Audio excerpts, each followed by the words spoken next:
নমস্কাৰ ছাত্ৰ ছাত্ৰীসকল, তোমালোকৰ লগত গণিতৰ প্ৰথম অধ্যায়টো অকণমান আলোচনা কৰোঁ।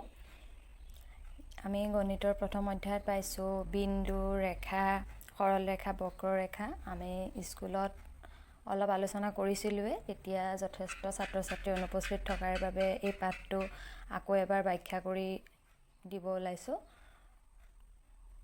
বিন্দু কাক বোলে? জোঙা পেঞ্চিলেৰে বা কলমেৰে বহীত দিয়া ফুট এটাক বিন্দু বোলে। আমি জোঙা পেঞ্চিল বা কলমেৰে এনেকৈ বহীত যদি এটা ফুট দিওঁ, সেই ফুটটোকে কি বুলি ক'ব? তাক বিন্দু। ৰেখা, বিন্দুৰ সমষ্টিয়ে হ'ল ৰেখা। বিন্দুৰ সমষ্টি, যদি এই বিন্দুবিলাক এনেকৈ বিন্দু হৈ আছে আৰু এই বিন্দুবিলাক লগ লাগি এনেকৈ সংযোগ কৰিলে ই কি হয়? এডাল ৰেখা হয়। আমি ৰেখাৰ বিষয়ে জানিবলগীয়া কথা আছে যে ৰেখাৰ কোনো শেষ নাই। ই দুফালেই আগবাঢ়ি গৈ থাকে, দুটা ছাইডেই একদম ক্ৰমান্বয়ে আগবাঢ়ি গৈ থাকে। ইয়াৰ কোনো শেষ বিন্দু নাই। ৰেখা আমি কেইবিধ পাইছোঁ? ৰেখা দুবিধ পাইছোঁ। সেয়া হ'ল সৰল ৰেখা আৰু বক্ৰৰেখা বা বেকা ৰেখা। এতিয়া সৰল ৰেখা বুলি ক'লে আমি কি বুজোঁ? যে যিবিলাক ৰেখা চিধা পোন ষ্ট্ৰেইট, সেইখিনি কি হ'ব? সৰল ৰেখা। আৰু যিবিলাক ৰেখা কি হ'ব? বেকা বেকি, সেয়া বেকা বেকি ৰেখাবিলাকক কি বুলি ক'ব? বক্ৰ ৰেখা। তাৰপিছত আমি তোমালোকে এইখিনি মই তোমালোকক ফটো দি দিম, তোমালোকে বহীত ধুনীয়াকৈ লিখি ল'বা। মই অকণমান ইয়াত বুজাই দিছোঁ। এটা বিন্দুৰ মাজেৰে যোৱা সৰল ৰেখা। আমি যদি এটা বিন্দু এনেকৈ লৈ লওঁ, এই বিন্দুটোৰ মাজেৰে কেইডাল সৰল ৰেখা আঁকিব পাৰোঁ? আমি এই বিন্দুটোৰ মাজেৰে এনেকৈ এনেকৈ এনেকৈ বহুতো, মানে অসংখ্য, যাক আমি হিচাপ কৰিব নোৱাৰোঁ, তেনেদৰে আমি সৰল ৰেখা আঁকিব পাৰোঁ। এইটো মনত ৰাখিবা তোমালোকে যে এটা বিন্দুৰ মাজেৰে অসংখ্য সৰল ৰেখা আঁকিব পাৰি। আকৌ কৈছে যে দুটা বিন্দুৰ মাজেৰে যোৱা সৰল ৰেখা। এতিয়া এটা বিন্দুৰ মাজেৰে অসংখ্য সৰল ৰেখা আঁকিব পাৰি, কিন্তু এতিয়া যদি দুটা বিন্দু থাকে, তাৰ মাজেৰে আমি কেইডাল সৰল ৰেখা আঁকিব পাৰিম? যদি দুটা বিন্দু থাকে, এনেকৈ দুটা বিন্দু যদি থাকিব, এই বিন্দু দুটাৰ মাজেৰে আমি এডালহে সৰল ৰেখা আঁকিব পাৰিম। কিন্তু দুটা বিন্দুৰ মাজেৰে আকৌ অসংখ্য বক্ৰৰেখা আঁকিব পাৰিম। বেকা ৰেখা এনেকৈ, এইটো এনেকৈ দুটা বিন্দু যদি লৈ লওঁ, আমি ইয়াক এনেকৈ ঘূৰাই থাকিলে বেলেগকৈ বা এনেকৈ বেকা বেকি কৰি পেলাই এই দুটা বিন্দুৰ মাজেৰে অসংখ্য বেকা ৰেখা আঁকিব পাৰোঁ। কিন্তু দুটা বিন্দুৰ মাজেৰে এডালহে সৰল ৰেখা আঁকিব পাৰি। এতিয়া আকৌ এটা পইণ্ট আছে আমাৰ, কটাকটি কৰা সৰল ৰেখা।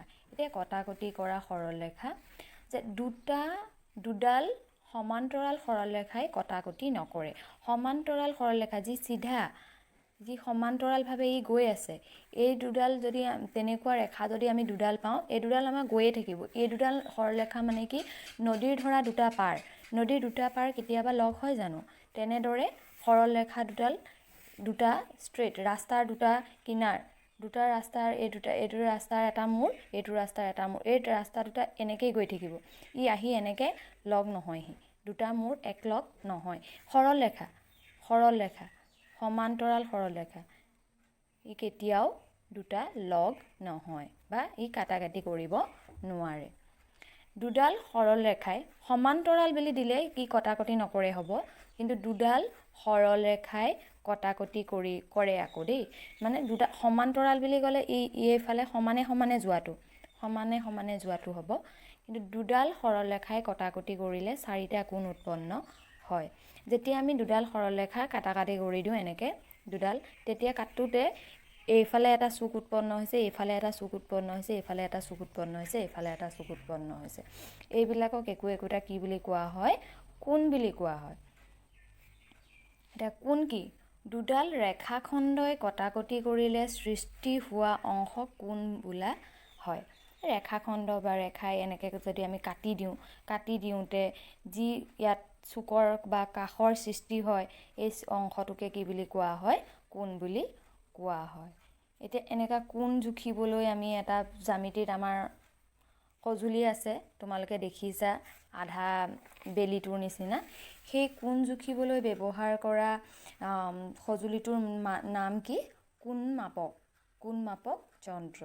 আৰু কোণৰ আমি একক, যেনেকৈ স্কেলেৰে আমি কিবা এটা জুখিলে চেণ্টিমিটাৰ, মিটাৰ কওঁ, বা জুলীয়া বস্তু জুখিলে লিটাৰ কওঁ, তেনেহ'লে আমি কোনটো জুখিবলৈও কিবা এটা একক ব্যৱহাৰ কৰোঁ। সেই এককটো কি বুলি কোৱা হয়? ডিগ্ৰী। কোণ জুখিবলৈ ব্যৱহাৰ কৰা এককটো হ'ল ডিগ্ৰী, আৰু কোণ জুখিবলৈ ব্যৱহাৰ কৰা সঁজুলিটো হ'ল কোণমাপক যন্ত্ৰ বা কোণমাপক হৈছে। আৰু তোমালোকক অনুশীলনীত শুদ্ধ নে অশুদ্ধ আৰু খালী ঠাই পূৰ কৰাৰ দুটা প্ৰশ্নত দিয়া হৈছিল। সেইখিনি তোমালোকে কৰিব পাৰিছা নিশ্চয়, তথাপিও মই পাতি দিছোঁ, এইখিনি অকণমান চাই ল'বা।